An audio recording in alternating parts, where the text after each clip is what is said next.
नमस्कार दोस्तों, welcome you in this awesome series संविधान की समझ एपिसोड 19। दोस्तों, हमने पिछली कक्षा में आपको ये नागरिकता के बारे में हमने स्टार्ट किया था। लगातार हम पिछले एक दो दो तीन एपिसोड हो गया, नागरिकता ख़त्म ही नहीं हो रही है। लंबी मुद्दा है ये नागरिकता का। इसको हमने पार्ट 2 के अनुच्छेद 5 से 11 तक में बताया था। उसके बाद 1955 का एक्ट, उसको भी हमने बताया था। 5, 6, 7, 8 आपको ये याद होगा कि नहीं होगा, इसको थोड़ा सा रिमाइंड कर दूं। देखिए, पढ़ने से पहले ये पीछे क्या क्या पढ़ रहे हैं ये जानना बहुत ज़रूरी है, क्योंकि आप पीछे याद नहीं रखेंगे और मैं आगे बढ़ते जाऊंगा, फिर तो वही बात होगी कि एक एक करके हमने अपने ढेर लगाते गए और ढेर से एक एक गिरते गया, तो ये बहुत ही खराब होगा। तो इसलिए हमें पिछला याद दिलाना भी आपको बहुत ज़रूरी है। तो मैं आपको बता दूं कि अनुच्छेद 5 में यानी आर्टिकल 5 में हमने ये बताया था कि 26 जनवरी 1950 को कौन कौन व्यक्ति नागरिक हो सकता है। 6 में हमने बताया था कि पाकिस्तान से भारत आने वाला नागरिकता अधिकार क्या होगा, पाकिस्तान से भारत आने वाला व्यक्ति का। 7 में हमने ये बता दिया था कि पाकिस्तान जाने वाला नागरिकता उसका कैसे होगा। और 8 में हमने ये बताया था कि भारतीय मूल के विदेशी व्यक्ति की नागरिकता कैसी होगी। और 9 में हमने ये बताया था कि स्वेच्छा से विदेशी नागरिकता ग्रहण करने वाले व्यक्ति के साथ क्या होगा। अनुच्छेद 10 में हमने बताया था कि भाग 2 के आधार पर जो व्यक्ति नागरिक है वो भविष्य में किसी भी विधि के बाद भी नागरिकता बने रहेगी, ये 10 में बताया था। और अनुच्छेद 11 में ये बात था कि संसद को विधि बनाने की आवश्यकता मतलब शक्ति है कि वो किसकी नागरिकता ख़त्म कर सकती है या दे सकती है, बढ़ा सकती है। और इसी परिप्रेक्ष्य में 1955 का अधिनियम बनाया गया था, जिसमें 5 प्रकार से नागरिकता के अधिकार दिए गए थे, आधार बनाए गए थे। एक में jus soli so law of the soil यानी जन्म से नागरिकता। दूसरा था वंशाधिकार से नागरिकता यानी कि द लॉ ऑफ लाउड या डिसेंट बोलेंगे। उसके बाद रजिस्ट्रेशन से नागरिकता, पंजीकरण से नागरिकता, फिर देशीकरण से नागरिकता, नेचुरलाइजेशन से नागरिकता। ये और 5वां था हमारा कि राज्य विस्तार से नागरिकता यानी किसी राज्य का भारत के यूनियन में सम्मिलित होने से कैसे नागरिकता प्रदान की जाएगी, इस बात को लेकर चर्चा थी। फिर हमने इसके नागरिकता को समाप्त करने के 3 विधि बताए थे, एक रिनंसिएशन, एक टर्मिनेशन और एक डिप्राइवेशन यानी परित्याग, पर्यावसन और वंचित किया जाना। आज दोस्तों बात है नागरिकता अधिनियम 2019। बहुत ही कंट्रोवर्शियल और ज्वलंत मुद्दा। आप हो सकता है थोड़ा वीडियो लंबा हो, लेकिन मैं कोशिश करूंगा कि आपको सारे मुद्दे एक एक करके समझाते चलूं, आपको उसके बाद कोई दिक्कत ना हो सकता है वीडियो थोड़ा लंबा हो। आपके पास ऑप्शन है, आप पॉज मारिए, आप उसको एक बार में नहीं देख के पूरा कर सकते तो दोबारा में देखिए, लेकिन आप इसको पूरा देखिएगा तो आपको ज़्यादा मज़ा आएगा। लेकिन इससे पहले इसके कॉन्टेक्स्ट को भी समझना बहुत ज़रूरी है। तो सिटीजनशिप एक्ट क्या है, ये भारतीय राजपत्र में कैसे क्या पारित हुआ था, ये मैं थोड़ा आपको उससे पहले थोड़ा सा एक झलक दिखाना चाहता हूँ, ताकि आपको थोड़ा क्लियर हो जाए कि कैसे ये लाया जाता है। जी हाँ दोस्तों, यही वो भारत का राजपत्र द गजट ऑफ इंडिया से प्रकाशित सिटीजनशिप एक्ट 2019 है, जिसके बारे में इतना चर्चा यहाँ किया जाता है और वही उसकी चर्चा का इतना कारण बना था। तो आप इसको अच्छे से देख लीजिए, यही इसी के बारे में लगभग ये 3 पेज का आएगा। तो ये 3 पेज को पढ़ने के लिए और इतने सारे यहाँ हम लोग अभी करने जा रहे हैं, और इसी में इतना हो हंगामा हुआ था। तो आप भारतीय राजपत्र इसको पढ़ रहे हैं कि कैसे कैसे 2019 ये यही जो प्रकाशित होता है, यानी 12 दिसंबर 2019 को प्रकाशित हुआ, तभी से लेकर ये वैलिड माना जाएगा। यहाँ तो बहुत टेक्निकल भाषा लिखी गई है, मैं उसको इजी में आपको बताऊंगा, आपको उचित सरल शब्दों में आपको बताने का प्रयास करूंगा, तो आप इसको समझने का प्रयास करिएगा, ठीक है। चलिए अब समझते हैं कॉन्स्टिट्यूशन यानी सिटीजनशिप एक्ट 2019। जी हाँ दोस्तों, इसको पढ़ने से पहले first we have to know what is constitution, यानी what is CAA, citizenship amendment act, संविधान संशोधन अधिनियम 2019, इसको क्या है, इसके प्रावधान में इसको जानने।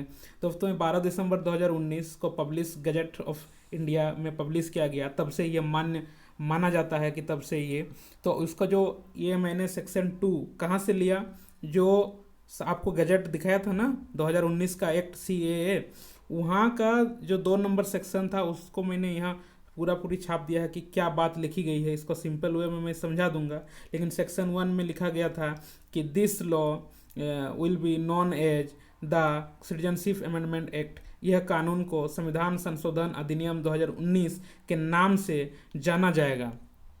तो इसका ये 2 में क्या लिखा हुआ है आप ध्यान से पढ़िए। In the citizenship act 1955 refer to section 2 in subsection 1 of clause B, provisions shall be inserted namely, यहाँ पर ये इंसर्ट किया जाएगा, लिखा जाएगा, बोल रहे क्या लिखा जाएगा, provided that any person belonging to Hindu, गौर करिए, हिंदू, सिख, बुद्धिस्ट, जैन, पारसी और क्रिश्चियन, यानी 6 समुदाय, कम्युनिटी फ्रॉम कहाँ से, अफगानिस्तान, बांग्लादेश, पाकिस्तान, तीन राज्य यानी अफगानिस्तान, बांग्लादेश और Pakistan, who entered into India on a before of 31 December 2014 and who has been exempted by the central government by और under clause C of subsection 2 of section 3 of the passport entry act 1920 from the application of the provision of Foreign Act 1946 1946, any rule or order made there shall not be treated as illegal migrant in the act। तो अब simple language में क्या है, देखिए, नागरिकता संशोधन अधिनियम विधेयक में किए गए संशोधन के अनुसार 31 दिसंबर 2014 को या उससे पहले अफगानिस्तान, बांग्लादेश और पाकिस्तान से भारत आए हिंदू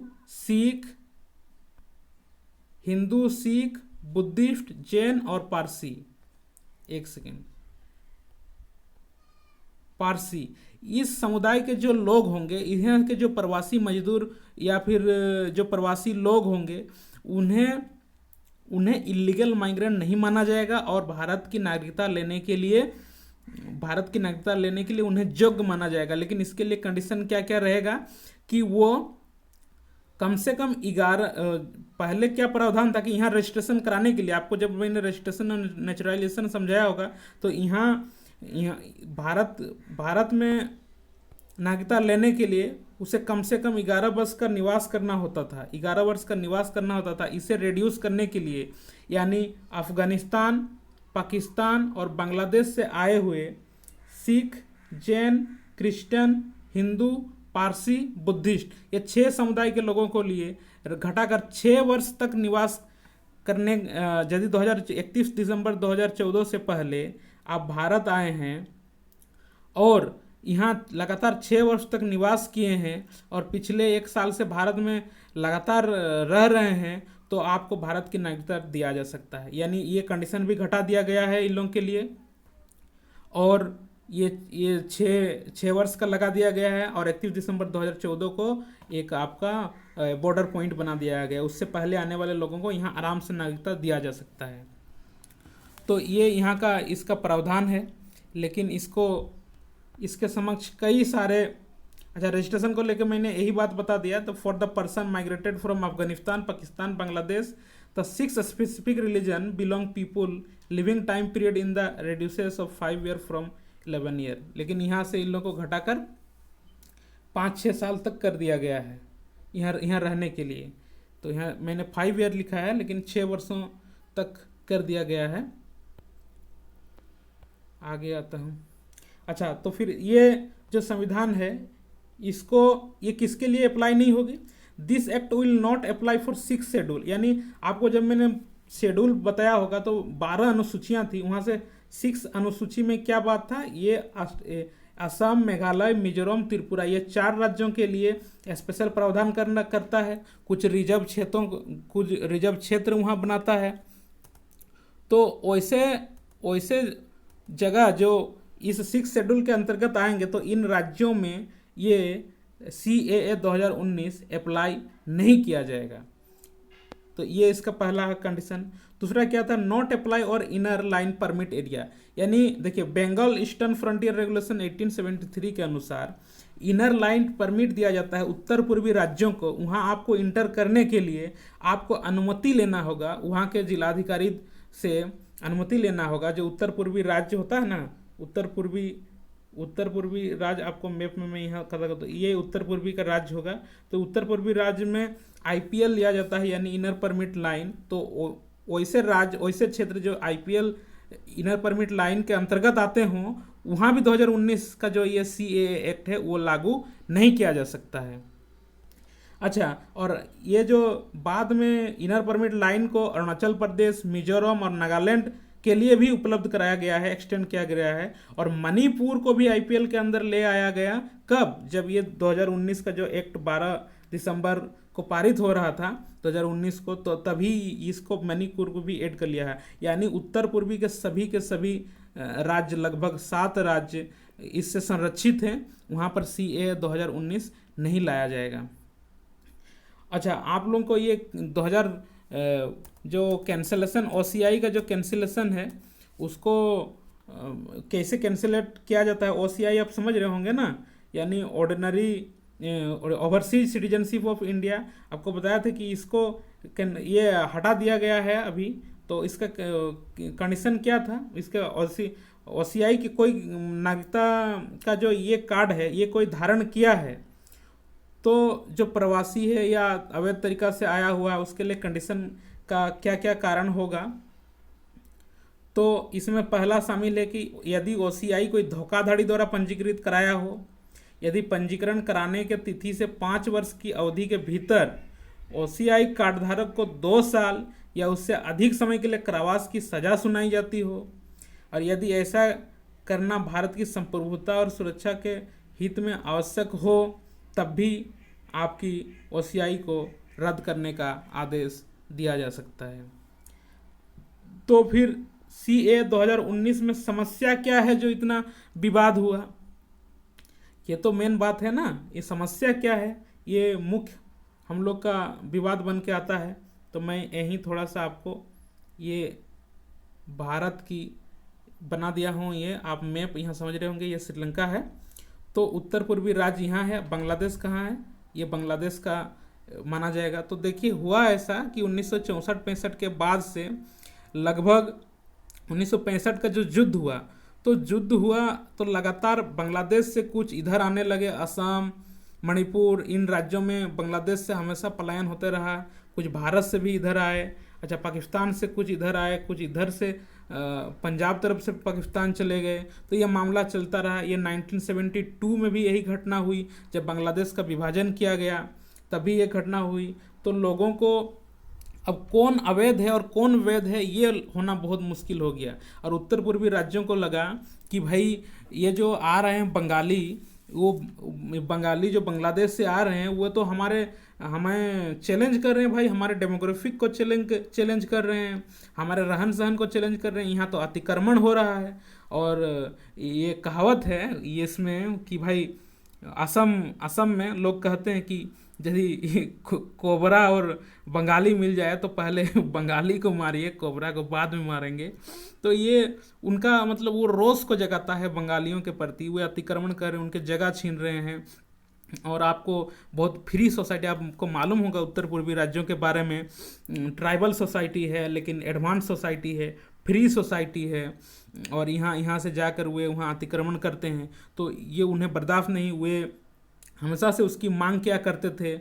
बहुत ज़ोर शोर से आंदोलन हुआ और 1984-85 के आसपास राजीव गांधी सरकार से वहाँ के जो उत्तर पूर्वी राज्यों के जो छात्र संगठन समुदाय थे वो भारी विरोध उन लोगों के अवैध बांग्लादेशियों के विरोध में कर रहे थे। तब असम एकॉर्ड 1985 लाया गया था। उसके तहत ये समझौता किया गया था कि भाई आप लोगों को आप लोगों को जो है यहाँ की सांस्कृतिक संरक्षणता, आपकी सांस्कृतिक संरक्षण दिया जाएगा आप लोगों को। और इसलिए आप जो भी 25 मार्च, यानी इस असम एकॉर्ड 1985 में क्या था कि 25 मार्च 1971 के बाद, एक सेकेंड, 25 मार्च 1971 के बाद बांग्लादेश से आए अवैध प्रवासियों को धर्म की परवाह किए बिना देश से बाहर निकाल दिया जाएगा। ये उस समय का असम एकॉर्ड 1985 है। और अभी भी जब विरोध होता है तो अमित शाह इसी असम एकॉर्ड का हवाला देते हैं कि भाई ये तो कांग्रेस की सरकार ने ही किया था कि 25 मार्च 1971 के पहले कोई भी बांग्लादेशी प्रवासी धर्म का परवाह किए बिना यदि वो भारत में अवैध तरीका से घुसा है तो उसे बाहर किया जाएगा। और इसी को लेकर एनआरसी बनाने के लिए भी सुप्रीम कोर्ट ने आदेश दिया था सरकार को। और यही वो मुद्दा है जो सीए लेकर आई है बाद में। तो फिर देखिए, फिर आगे आलोचक का तर्क है कि एनआरसी, ये तो नेशनल रजिस्टर सिटीजनशिप है, इसकी जो ये नागरिकता अधिनियम से जो सीएए आप लाए हैं तो इससे एनआरसी खत्म, मतलब एनआरसी का प्रभाव खत्म हो जाएगा। आप एनआरसी देकर क्या था कि आप लोगों को, अवैध लोगों को बाहर निकालिएगा, लेकिन आप सीए देकर उन्हें क्या कर रहे हैं, इंटर कर रहे हैं। तो देखिए हुआ ऐसा व्यवहारिक रूप में, जब एनआरसी लागू किया गया 2015-16 की बात है, जब सुप्रीम कोर्ट के आदेश के अनुसार भारत सरकार ने असम और उत्तर पूर्वी राज्यों में एनआरसी लागू किया। एनआरसी में होता क्या है कि ये राष्ट्रीय नागरिक रजिस्टर है। इसमें सभी का नाम यहाँ जोड़ना है, जो जो नागरिक हैं उसको एनआरसी मतलब यहाँ पर नाम जोड़ना है। तो नाम जोड़ने के क्रम में कई जो है हिंदू, लगभग 20 लाख हिंदू मतलब वहाँ ये हट गए, उन लोगों का नाम वहाँ से हट गया।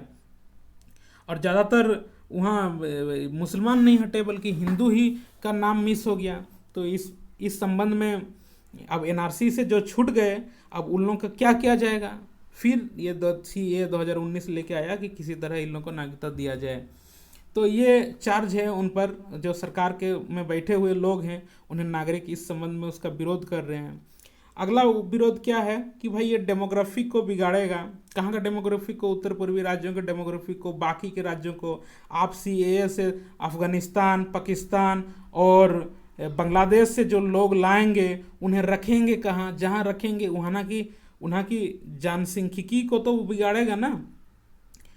आप ले आएंगे उत्तर पूर्व में, वहाँ ये उत्तर पूर्वी जो ट्राइबल है वो अल्पसंख्यक बन जाएंगे, और जो आप बाहर से लाएंगे वो यहाँ बहुसंख्यक हो जाएंगे। तो ये किसी को स्वीकार नहीं होगा।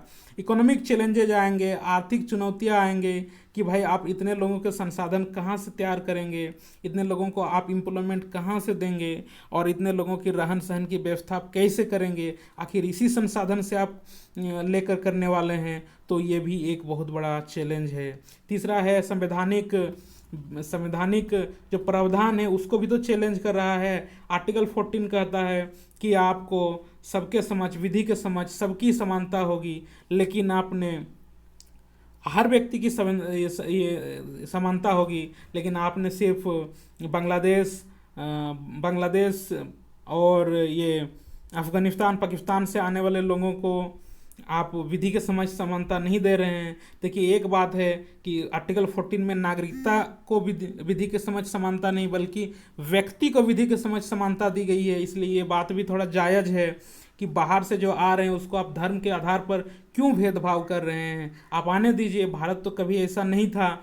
भारत तो कभी भी धर्म के आधार पर किसी के साथ भेदभाव नहीं किया था। जब बंटवारा भी हुआ था तो ये बात था कि मुस्लिम समुदाय बहुल क्षेत्र को एक राज्य यानी एक पाकिस्तान दिया जाएगा, लेकिन बाकी जो हिंदुस्तान होगा वहाँ सभी तरह के धर्म, सभी तरह के निर्जातीय समूह भारत में निवास करेंगे। तो फिर आप आर्टिकल 14 का उल्लंघन क्यों कर रहे हैं?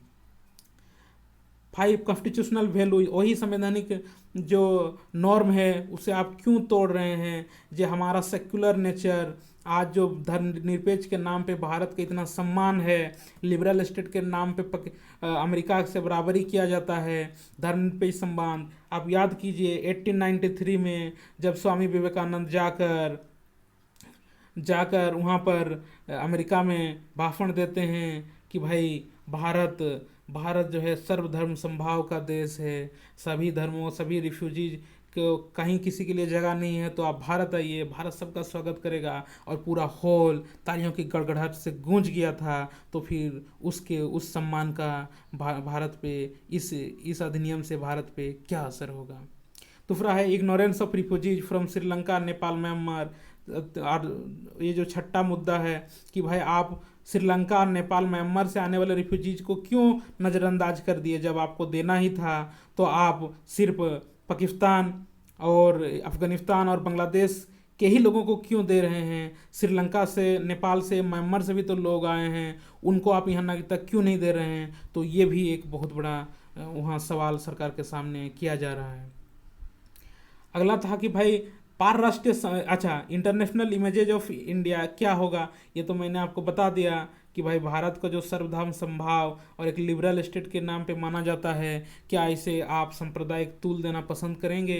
क्या भारत को अब उस इज्जत से नहीं देखा जाएगा? ये एक मुद्दा बहुत निकल के आता है। 8वां क्या था, इंटरनेशनल रिलेशन विथ नेबरहुड। तो फिर पड़ोसी देशों के साथ अंतर्राष्ट्रीय पारराष्ट्रीय संबंधों का क्या होगा। बांग्लादेश अब नाराज होने जा रहा है, नेपाल अभी ज़मीन को लेकर आंख दिखा रहा है, क्यों? यही सब तो संबंध है। श्रीलंका भी अब चाइना की तरफ झुक जाएगा। तो आप परराष्ट्रीय संबंध पड़ोसियों के साथ सही नहीं रखेंगे तो फिर चाइना जैसे एग्रेसिव देश को आप कैसे कंट्रोल करेंगे। मुद्दा ये भी निकल कर आता है। तो बात है कि सरकार क्या काउंटर दे रही है, सरकार अपने बचाव में क्या कह रही है नागरिकों को। वो कह रही है कि भाई ये जो 3 स्टेट का आपने नाम लिया है, ये जो पाकिस्तान, बांग्लादेश और श्रीलंका है, पाकिस्तान, श्रीलंका और बांग्लादेश है, ये तीन राष्ट्र जो है, पाकिस्तान, बांग्लादेश और अफगानिस्तान, तो ये 3 राष्ट्र इस्लामिक कंट्री है, बाकी इस्लामिक कंट्री नहीं है। और ये इस्लामिक कंट्री में इस्लाम धर्म का शोषण नहीं किया जाता है। और ये जो CAA है, ये 2019 ये धार्मिक आधार पर शोषण हुए व्यक्तियों को नागरिकता देने का अधिकार है। जो शोषित होकर उन राज्यों से भारत भाग आ रहे हैं, वैसे लोग कहाँ रहेंगे। इनका कहना है कि वे हिंदू कहाँ रहेंगे, उन्हें तो भारत में ही रहना होगा, इसलिए हम उन्हें नागरिकता देंगे। It is to give citizenship, वरना ये नागरिकता देने का कानून है, नागरिकता लेने का कानून नहीं है। तीसरा बात है कि भाई आपने पार्टीशन के समय जो वादा हुआ था उन्हीं का तो पालन किया जा रहा है। उस समय कहा गया था कि भाई जो पार्टीशन है, जो उस समय नेहरू लियाकत एग्रीमेंट था, नेहरू लियाकत एग्रीमेंट में क्या था कि अपने अपने देशों के अल्पसंख्यकों का संरक्षण किया जाएगा। लेकिन लियाकत जो उस समय के वहाँ के प्रधानमंत्री हुआ करते थे, शासक थे, तो उन्होंने नहीं संरक्षण दिया और कई वहाँ के हिंदू ये रिड्यूस हो गए, वहाँ की संख्या, हिंदुओं की संख्या पाकिस्तान में कम हो गई। तो ये कैसे हुई, ये अमित शाह जी का कहना था। और दूसरा था कि भाई इंडिया मुजीबुर रहमान 1972 में एग्रीमेंट था कि सभी के संरक्षण को, सभी के जो अपने अपने देश में अल्पसंख्यक है उन्हें वहाँ रखा जाएगा और जो आना चाहते हैं उन्हें आकर बसा जाएगा। तो ये भी नहीं किया गया था और इसलिए ये देना बहुत ज़रूरी है। तो दोस्तों, ये 2019 के विषय में आपको मेरा ये जो कानून था, इस कानून के लिए आपको बताना था। और आगे बहुत कुछ छूट गई, ये लंबा बहुत बड़ा विरोध है। आप इसको समझने के लिए देखिए, ये बहुत कम समय में मैं उतना ही बता पाया, लेकिन इसको जानने के लिए आप टीवी डिबेट देखिए। इस संबंध में आप डाउनलोड कीजिए, मैंने आपको एक बेस दे दिया है, एक बेसिक बता दिया है। आप टीवी डिबेट में CA 2019 वाला सब कानून देखिए, ये राज्यसभा टीवी वाला देखिए, इंडिया टुडे देखिए, बड़े बड़े एंकर, बड़े बड़े राइटर और थिंकर के व्यूज को आप देखने का प्रयास कीजिए। फिर उसके बाद अपना ओपिनियन बनाइए और तभी ये सही मायने में ये पूरा होगा। मैंने सिर्फ एक CAA की झलक दी है, ये बहुत बड़ा मुद्दा है, आने वाले समय में और भी बड़ा मुद्दा बनेगा। अब तो ये वायरस जो आया है ये लेकर रख लिया है, लेकिन आने वाले समय में और बहुत बड़ा मुद्दा आएगा। तो थैंक्स फॉर वाचिंग दोस्तों, आप इसे समझ रहे हैं, ये इसके लिए बहुत बहुत धन्यवाद। आप इसे देख रहे हैं, इसके लिए बहुत बहुत धन्यवाद।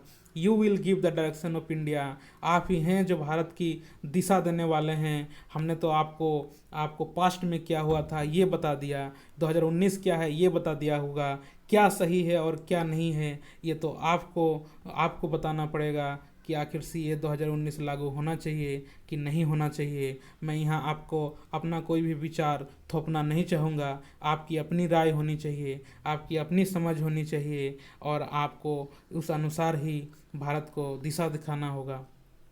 Present is projection of past.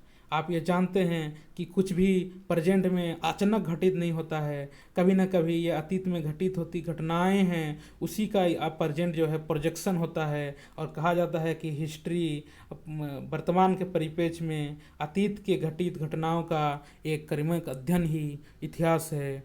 और इसलिए अब आपको ये बताना पड़ेगा कि CA 2019 लागू किया जाए या नहीं किया जाए, और इस विषय पर एक उचित विमर्श के लिए मैं आपसे उम्मीद करता हूँ।